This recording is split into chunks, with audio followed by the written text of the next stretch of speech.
going on, Dolphins? It is your boy Dillon, and it is Coordinator Thursday, so I have press conferences for you from Adam Gase, Darren Rizzi, Dow Longans, and Matt Burke. Before I get to that, though, I got one thing I wanted to say. Just a kind of an interesting thing. Today, apparently, the Patriots have released Josh Gordon.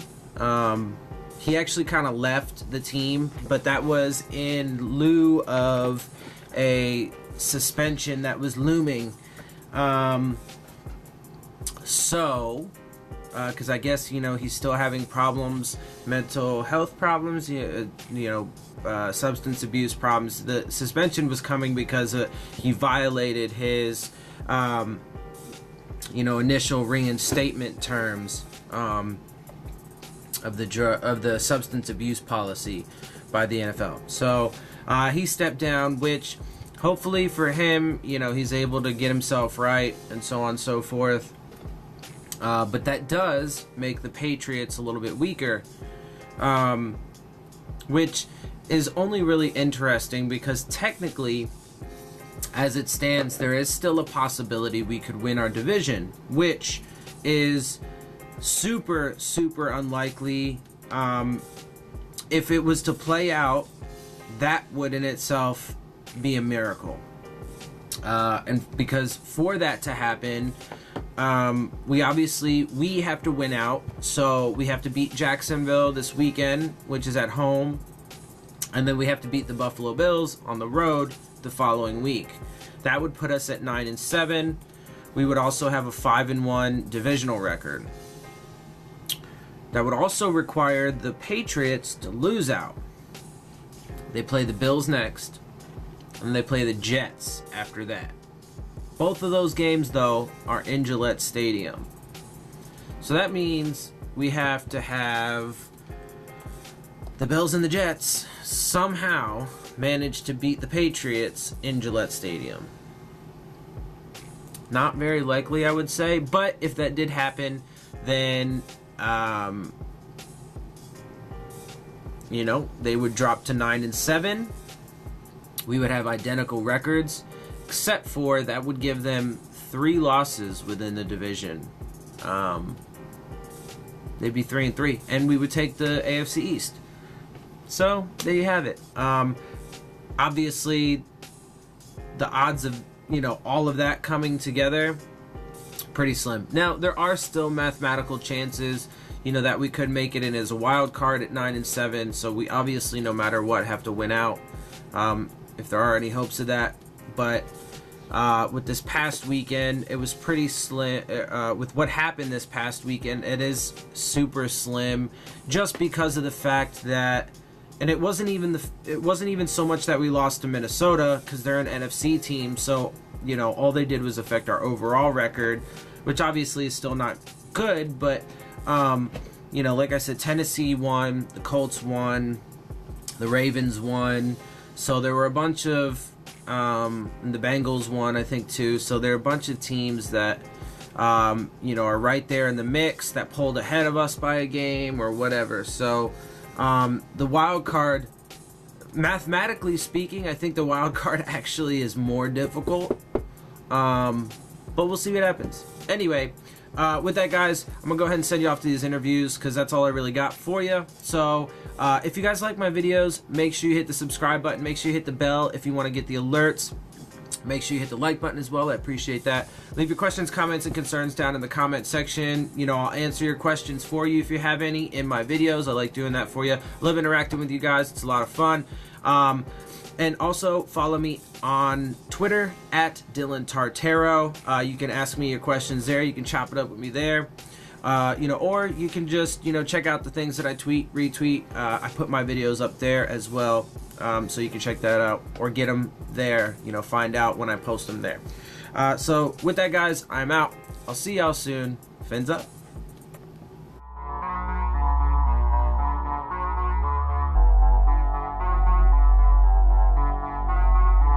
You would never expect. And so, a lot of it is, especially with the special teams guys, other than the core player, I'm talking about the kicker, punter, returner, is, a lot of it's just pure numbers. So, but a lot of it, you're sometimes, a year behind, and that's other positions too.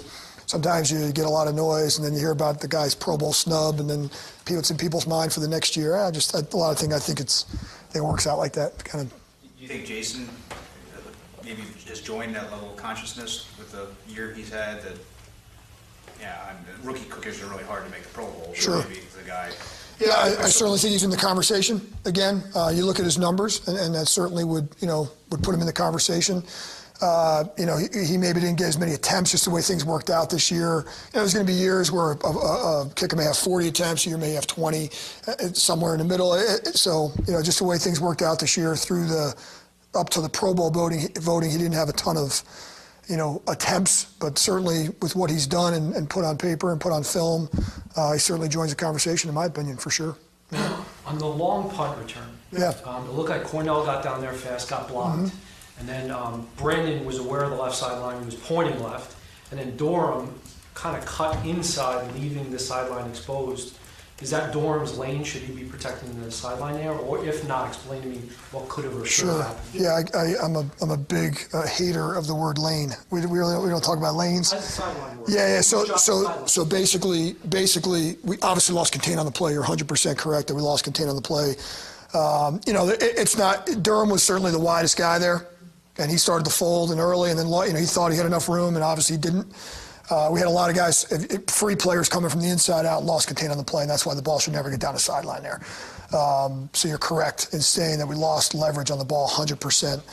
A lot of kickoff cover and punt cover. A lot of it has to do with leverage, where you started, where you finished, keeping the ball inside of you. A lot of those things. Sherrills is a great punt returner and had a really good day against us, and I'm not surprised because he's a very good player. We lost leverage on that side. Durham wasn't alone. All we needed to do in that situation was force the ball back inside, and we have free players, unblocked players coming from inside out, and so essentially that's what happened. What percentage long, just to guess, percentage of long returns are sideline? It's probably about 50-50. Yeah. It depends on a lot of teams work in the sideline. Actually, that particular scheme wasn't designed to go down the sideline. That particular scheme, they were actually trying to work the middle of the field. We spilled the ball to the sideline and then didn't have contain on that play, where we've done a pretty good job in the past here, keeping leverage on it, sending it back to the free players, and then that particular play, we just didn't do it. Carew once was not dressed for a playoff game. He said it was because he needed to improve on special teams. Mm-hmm. That play that he made to prevent the touchdown, is that probably the best special teams play he's made since he's been here? Well, he made a bunch of plays in the Green Bay game too. Now, I'm just thinking I don't want to openly just say it's the best play he's made. The thing about Carew, since he's come back and been activated, I've seen a kind of a refocus. I'm really proud of Leonte Carew, and the reason is because I think he got humbled a little bit. When you get released and you don't make the 53, and you get put on the practice squad, and there's a couple of different ways you can go with that. And I've seen it both ways. I've seen guys come back and kind of sulk and, the oh, woe is me attitude and, don't really, get back to where they should be. Leonte Carew took the exact opposite approach. Carew took I'm going to prove to these guys and to myself and everybody else that I deserve to be on the 53. And he kind of refocused and he kind of recentered. And ever since that day, he did a great job of working on the practice squad. He kind of took that group very, very seriously. And he worked his way back up, and him and I had a conversation, and I said, listen, at some point you're going to get your opportunity, and that's just the way things work out. And when you get this opportunity, obviously you need to cash in. And in my opinion, he's done a really good job. And I think since he's been back, he's made a number of plays. That particular play was an outstanding play.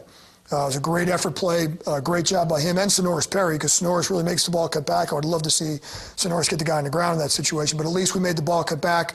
Matt Hawk did a good job of not letting it beat him down the sideline. He came in a little bit out of control.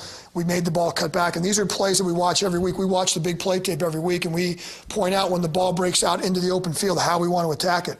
And believe it or not, there's a certain way. You see a lot of returns get to the sideline and stay down the sideline where they get everybody pinned, including the punter or the kicker. And in that situation, we want to make the ball cut back and give those chase players a chance. Matt at least did that. Sonora's hell of an effort from the backside, and then Carew, did what we call sweep the ankle. We actually did the thing that we drill in the preseason during training camp, but just a great hustle play. And let's be honest, he saved 4 points. Did Matt kick it too far, or is that distance fine? I don't believe in kicking the ball too far. I think outkick the coverage thing is that's a lot of coach speak nonsense, to be honest with you. Matt kicks the ball 61 yards with a 4.9 hang time. We should go cover the kick. Bottom line, and that's what he did. He kicked the ball 60 yards, and I think the ball was in the air for 4.9 seconds. We got to cover that kick. I mean, even if they get 20 yards on the return, we're still a 41-yard net, and you're still where you want to be. So that whole outkick the coverage thing, I'm not as you can tell, I'm not a big proponent of that. I don't think that's a lot of nonsense. I thought the punt in that situation, now Matt had a lousy punt, but the first one, that really wasn't the direction we wanted to go, and he had a little bit of a shorter one later in the game. But that particular kick I thought was outstanding. I thought he crushed the ball, and I thought he gave us a chance to flip the field in that situation, which was what we wanted to do, So, I mean, again, special teams are a very unique animal because you can play 35 plays in the game, and you can have 34 really good plays, and you can have one really bad play, and that's special teams. Special teams there's not a big margin for error, and there's no second down. You get one shot. You go out there and you get one chance, and you don't get a chance. It's not like offense or defense where if you give up a little bit on first or second down, you got a chance to make it up on third or something like that. Special teams is one play, success or not success, and that's really the world we live in, and that's why we got to be really locked in. And I just felt like you said earlier, we lost leverage on that play, which is uncharacteristic of us. And I sat here and talked last week about fundamentals and techniques and things like that. End of the year, you see some big plays. That was a great example. Unfortunately, it happened against us. So, yeah, we're looking to improve this week on it and work on that and hopefully get that corrected. So, appreciate you guys. Hey, Merry Christmas to everybody. I'll see you guys.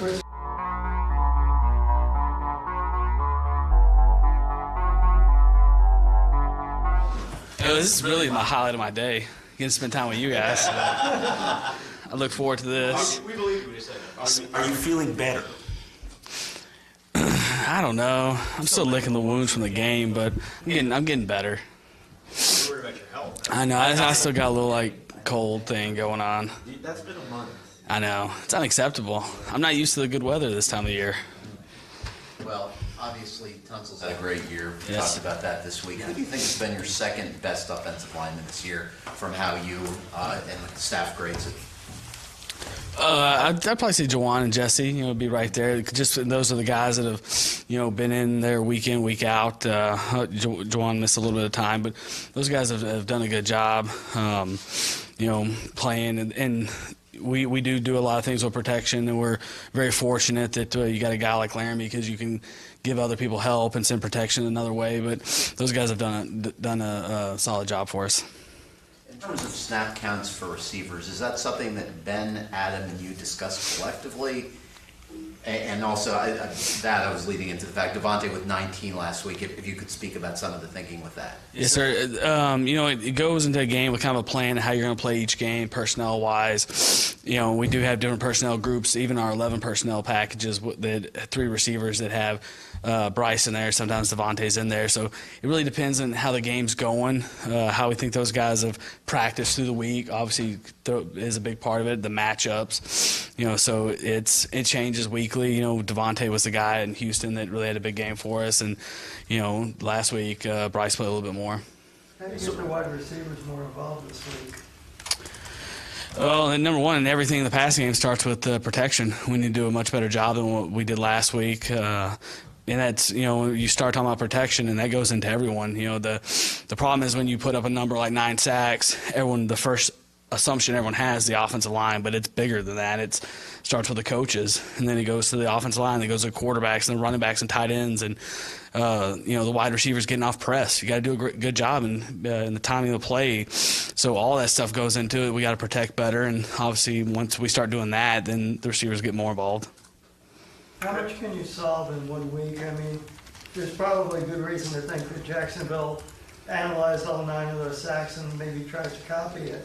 How much can you solve in 1 week in that way?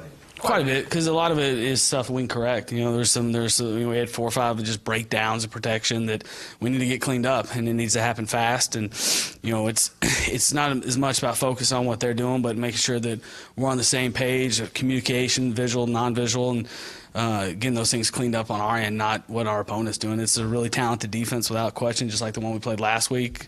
Very similar in a lot of ways. Defense is still playing hard and is really good, and if we don't get our act together and get this stuff cleaned up and finish this week with a really good week, a couple days, it's going to be it's a tough matchup to begin with. Dal, there's been a wide disparity in sacks allowed since Adam's been here. Obviously, you've been here only this year between home and road. Is there something going on the road in terms of silent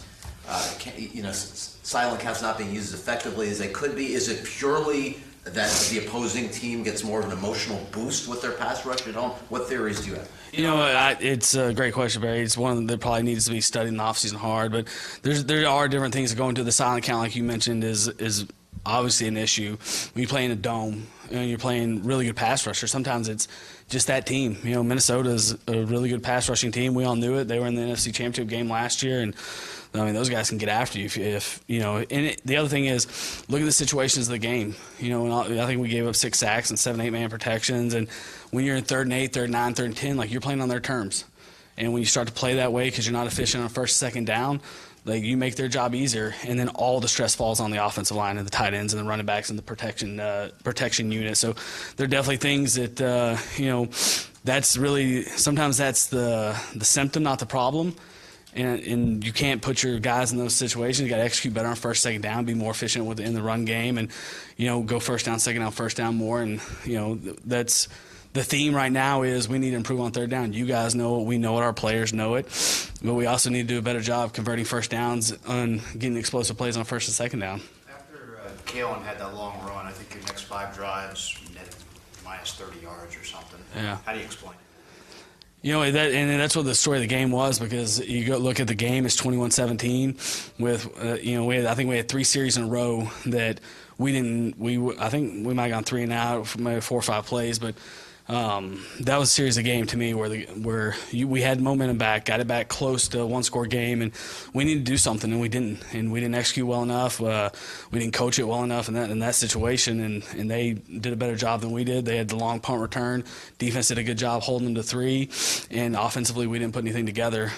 We need to go back to work and clean the things up that we made mistakes on, and it's not one thing. It was a missed Mike point in one series, then a alignment issue, and then a 3rd down play when you're 3rd and 11 or 3rd and 12, and the percentage of those things happen are not good, or converting on those situations, especially versus a really good defense. And that's what it comes down to, is being efficient and executing better. What was that like to experience for you as a coach? You look for, how can I help the group at this moment? How can I help the quarterback? What can I give him at this moment to help him? And when things are going, when it starts getting that way, you really got to go back and focus on your technique and fundamentals, because there is the feeling of in the game of, as a player, as a coach, when you feel the swinging momentum, it's like, hey, we're back in this thing. We got to put a drive together, and we got a chance to go take the lead if we put one together. And the frustration, just the frustration and dealing with that stuff and making sure that the communication's there. And obviously it's frustrating and something. That's why you get back to work and on Wednesday and you watch the tape. It's hard to watch the tape because everyone knows what happened in the game, but you got to face the realities and tell the players the truth and accept the truth as a coach and where you need to improve as well. We've spent a lot of time this year talking about how Gore and Drake complement each other. Yeah. What do you think about how Balaj and Drake complement each other? They're actually a lot more similar. So I don't know if they complement each other, but their skill set is similar to each other, where Frank's is a little bit different than Kalen and Kenyon. So where Frank did a really good job was the downhill runs, staying efficient, staying ahead of the chains, doing those things.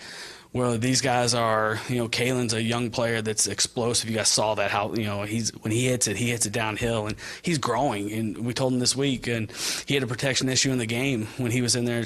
You're not a rookie anymore. We're deep enough in the season where, you're not a rookie. There's no more excuses for you. And our expectations for you are to go in and play well when you get your opportunities. And, so they'll probably use more similar than separate. Last week the packages were different. The last 13, 14 weeks with those two guys, with Drake and Gore. But these guys, their skill set is closer to being the same. Del, in terms of going to Gesicki on the first play, were you and Adam thinking going in we're doing this only because of a matchup issue, or was there a general mindset of we need to get him involved early? Well, it's, each week it definitely always starts with a matchup, always.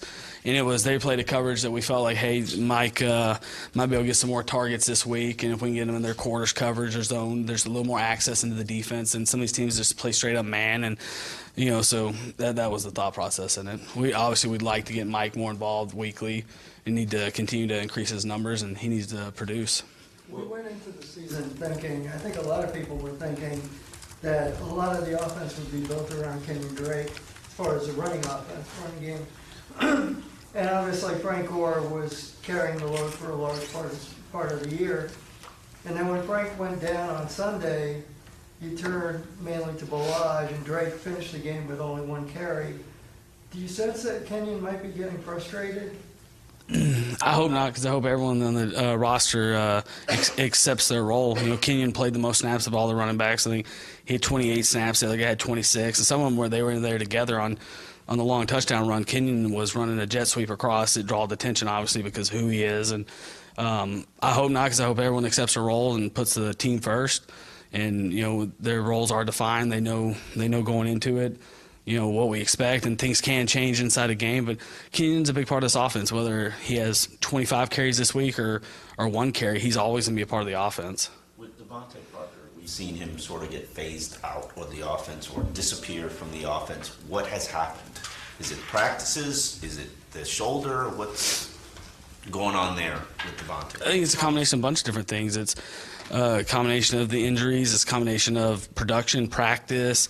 When he put good practice together and been healthy, he's made some plays at the Houston game for us, and he's going to continue to be part of it, and he's going to continue to get his plays. And when you have your opportunities, you got to make the most of them. That's how this league is when you get those opportunities.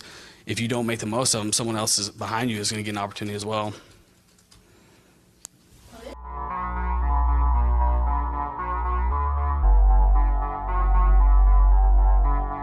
To explosive runs, that's what skews the sort of big picture numbers of those things. So, any defense is obviously designed to work as a unit, and when there's a breakdown at one level, that leads to the next breakdown. That again, then you're having those explosive plays. I mean, that's again kind of been our problem. I thought we'd put the fire out a little bit. We had a couple stretches of games. I mean, obviously New England and even the Buffalo game in terms of the actual run game stuff and going back and.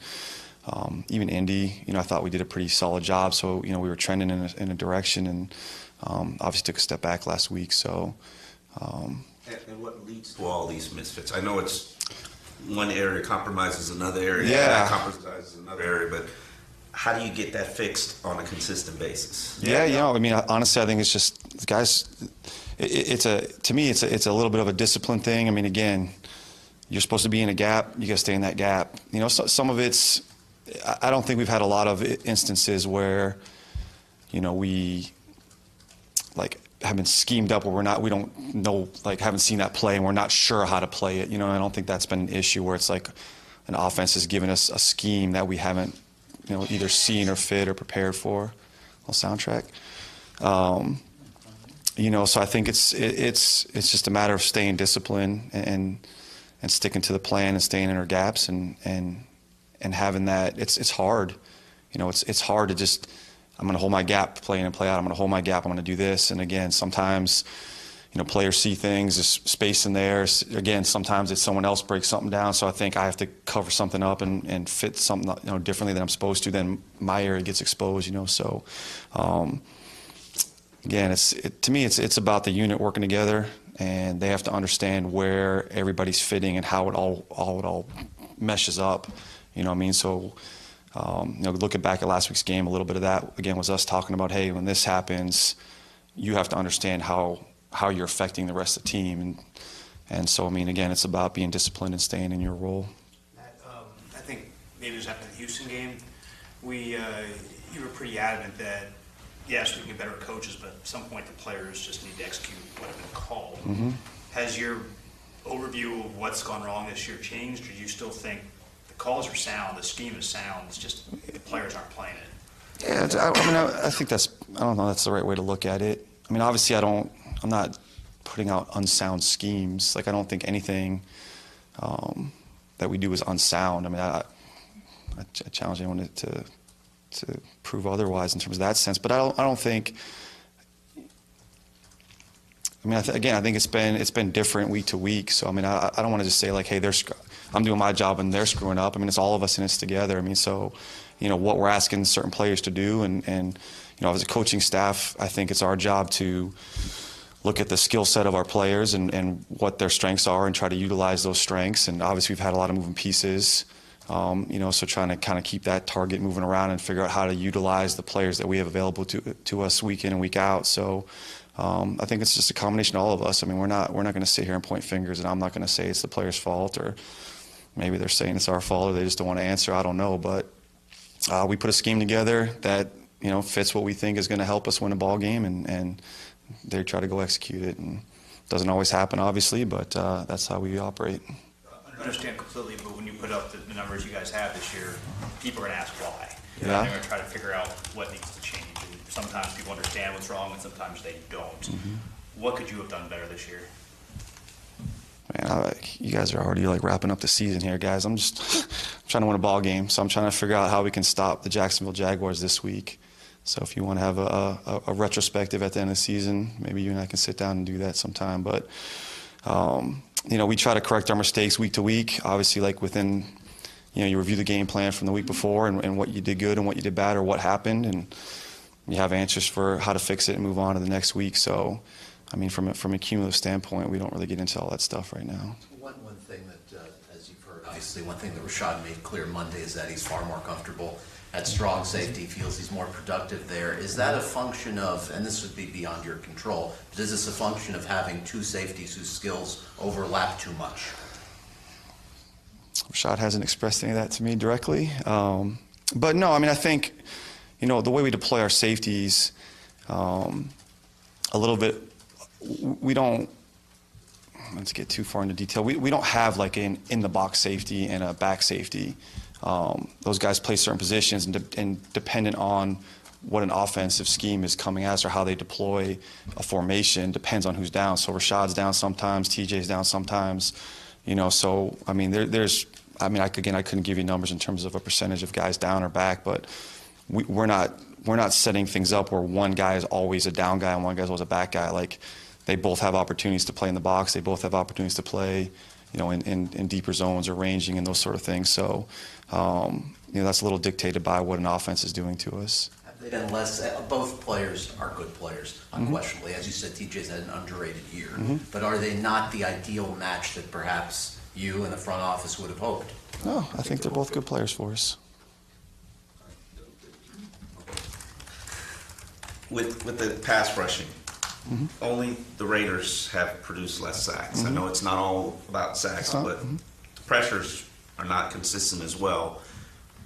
What has been the issue that's led to the lack of pressures? Yeah, I mean, I think it's a lot of things. I mean, game situation stuff like it always is. We haven't had a ton of, straight up rush opportunities where, have a big lead and we're just be able to pour it on and pile on. I mean, that always plays a factor. Again, I think I mentioned a couple weeks ago, I mean, we've lost some pieces, particularly inside rush. Our ends that, we obviously put a lot of value in our ends rushing, get a lot of attention. Certainly, Cam and Robert and those guys are getting chipped and getting doubled a lot, which again, to me, some of that shows up in some of their stuff. I mean, our turnovers and some of the interceptions and some of those things we've been able to do on the positive side of things, some of that's an offshoot. And again, if they're taking people out of the routes and paying so much attention to our rush, people are worried about those guys and getting rid of the ball quick and those sort of things. I mean, I think that shows up in some of the other areas that we've had success. So, again, we do try. I mean, obviously, we want sacks. I mean, that's not something we're trying to avoid. But, again, offenses can do things to limit those issues, and we have to take advantage of, what they're giving up. When an offense is giving up to protect on our ends or to get rid of the ball quick, we have to take advantage of those in other areas, which, we've had some success, obviously, with particularly in the takeaway area. Have you decided what Minka does best? Because he does everything well. Yeah, no, I don't know. It's hard, again, and I'd probably be remiss if I didn't, say this in public. I mean, I think I don't think people appreciate, what he's done this year.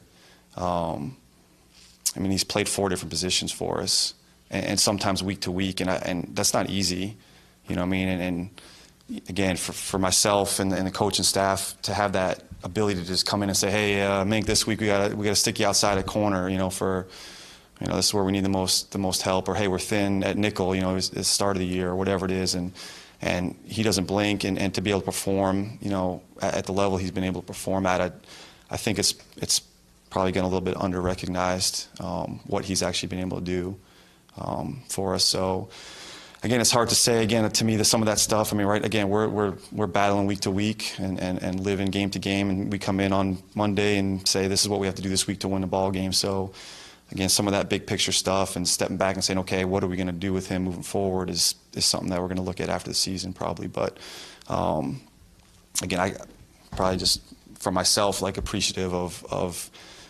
I guess if you want to call it sacrifices he's made to bounce around so much and have to keep learning new spots and never bats an eye and just says, gotcha, coach, and let's go do it. So I think that deserves some recognition for sure. Today I asked Charles Harris why he thinks the defensive line doesn't have more sacks.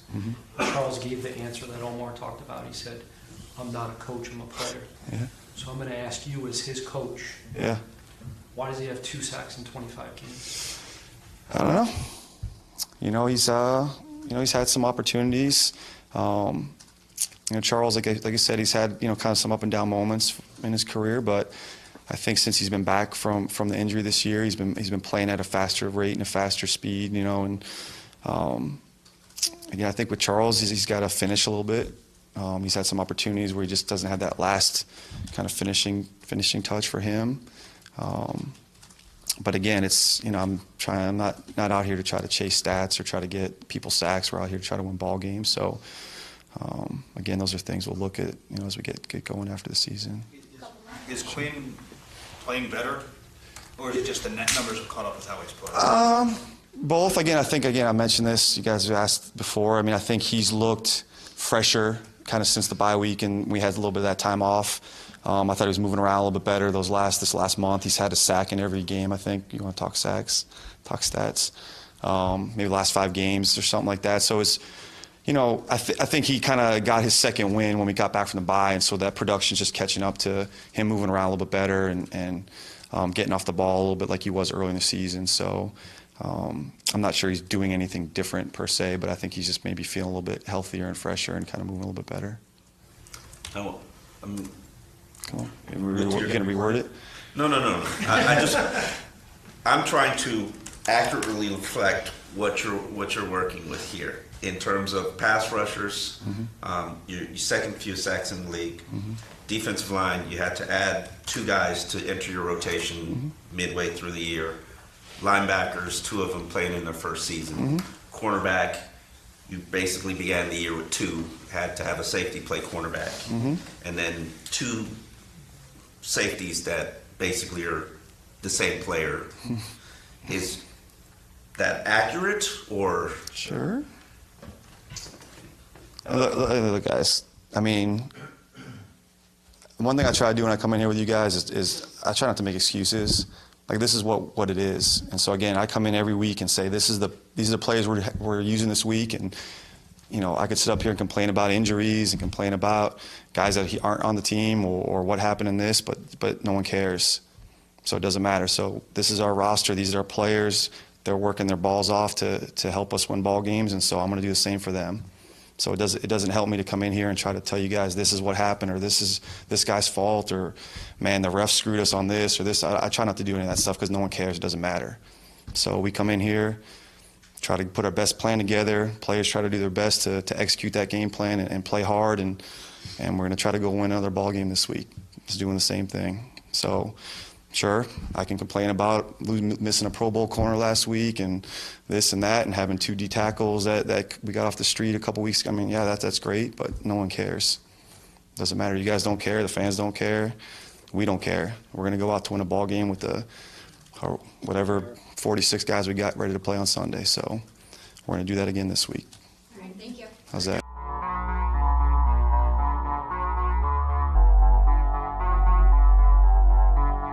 see from Xavier today as he progresses? Yeah, I mean, we didn't do as much on the turf. If we would have been outside, he would have probably done a lot more than what he did. We wanted to be smart, being inside, but things are looking positive heading into the game. We'll just keep going day to day. TJ this week hasn't practiced at all. I know he, re-aggravated during the game, but he came back. What do you know about him? I think it's a different deal than what he's had. So I mean, it's the same thing. It's day to day. I don't know really the exact time frame of it, but I know he was fighting through it during the game. Probably shouldn't have went back in, but he was going to finish. How's Kiko? He's hurting, but the longer the week goes, the better he's going to feel.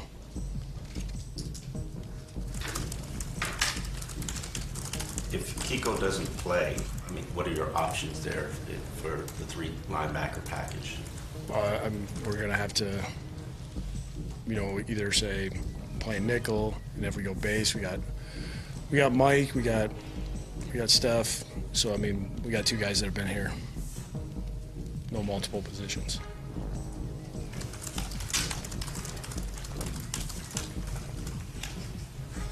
Charles Harris, what can he do better? He just keeps working with that group. There's been some good stuff that he's done on first and second down. As far as getting better from last year, and then third down, I think a lot of the stuff is set up for some of those other guys. So it's a tough position to really break through when you got multiple pass rushers and him being out, and he kind of lost some time there to where those guys got in a decent rhythm together. You just got to keep working, which he does. I mean, that's all he does. I'm sorry, one more. I was gonna say, you guys are boring today. Man. Turn it up. We can turn it up. I like coming in here ready to go. And Quinn, 4.5 sacks in the last 5 games. What do you attribute that to? I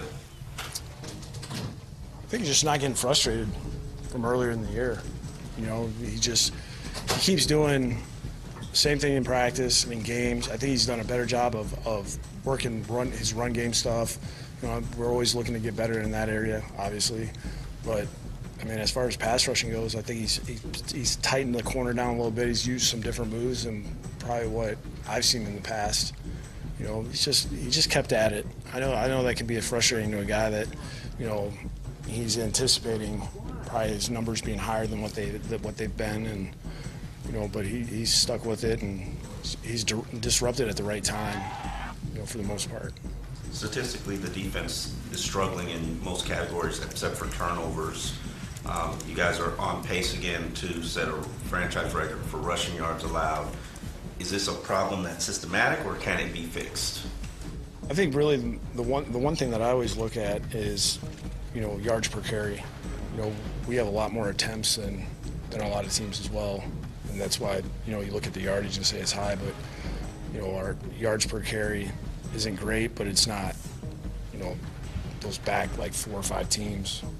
So I mean, we eliminate the explosive plays. That helps us. Obviously, the New England game is a great example of everybody doing their job, and we didn't allow explosive runs, and that's when your yardage goes down. Your yards per carry is where it needs to be. I mean, being at 2.6 for a game, I mean, that shows you that we can do it against a team that was hot coming into the game, rushing the ball. It's such a team deal. We can't have anybody off base. Perfect here on the other side. You guys have been doing pretty good on that offensive side. What do you think the common theme is, since you've had 3 different backs that have throughout the season have kind of carried the load at some point? Well, I look at we've had explosive plays from whether it be Balaj, Drake, Brandon. I think Frank was just as steady as you can get. You know, Frank was the kind of guy, if you got 0 yards on first down and you give it to him again on second down, you're probably going to be in third and manageable. You know, and I think that's when we've had, you know, some kind of success in the game and stayed either first down, first down again, or third and short. It was because Frank did a good job of just making sure there was no negative plays, and he was getting us back to efficient runs and keeping us in manageable down and distances. Does Kenny understand that dynamic? Yeah, I mean, we talk about it so much because, you know, I mean, it's not like I'm keeping a secret from anybody that we're not very good on third down. You know, so I mean, we talk about it all the time about, well, let's stay out of it. Alright guys, you've reached the end of my video. This is the end of the interviews. I hope you enjoyed those. I hope you enjoyed my show. Also, as a whole, if you did, make sure you hit the subscribe button. Make sure you hit the bell if you want to get the alerts. Make sure you hit the like button. And please share your questions, comments, and concerns down in the comment section. I love interacting with you guys. It's for you. This is for you.